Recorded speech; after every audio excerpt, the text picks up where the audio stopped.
না আপনি এরকম শেরওয়ানি গায়ে দিয়ে নতুন জামাই সেজে আমার রুমে এসে বসছেন কেন? খালা খালু সুন্দর এই শেরওয়ানিটা এনে আমাকে দিয়ে বললো পর, আমি পড়ছি। তারপর বললো জামাই সেজে গিয়ে তুই সুইটির পাশে গিয়ে বস। আমি সে বসছি, আর কিছু জানতে চাইলে খালা খালুর ডাক দাও, তাদের জিজ্ঞেস করি। মা, বাবা, এটা কি হয়েছে? তোমরা নাকি আলমগীর ভাইকে এই শেরওয়ানি কিনে দিয়ে পরে আমার পাশে এসে বসতে বলছো?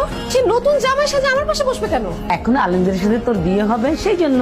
আলমগীর ভাই আমার কাজিন, আমার খালাতো ভাই, তার সাথে আমার কেন বিয়ে হবে? আমি তাকে জাস্ট কাজিন মনে করি। কি বলছিলাম, তারা যদি জিজ্ঞেস করেন সে পুরো অস্বীকার করবে।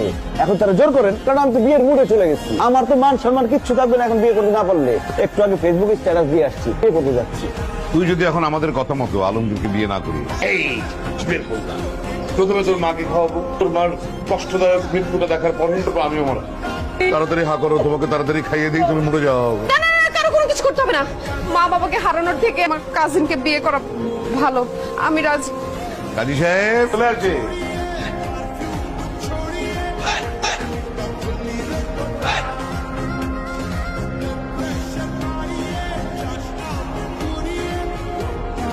বড় বড় চোখ করে তাকায় আছো, ঠিক আছে, তুমি কিন্তু খবরদার আমাকে টাচ করতে পারবে না। আমি যেখানে বলবো আপনি আমাকে টাচ করতে পারবেন, সেখানে আমার কথা আপনি বলছেন কেন? কারণ আমি দেশ ছেড়ে যেতে চাই না। টাচ করার সাথে দেশ ছেড়ে যাওয়ার সম্পর্ক কি?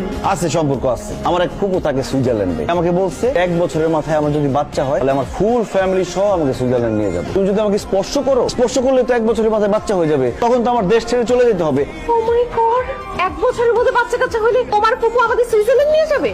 কিন্তু আমি সুইজারল্যান্ড যেতে চাই। সুইজারল্যান্ড আমার কাছে স্বপ্নের দেশ।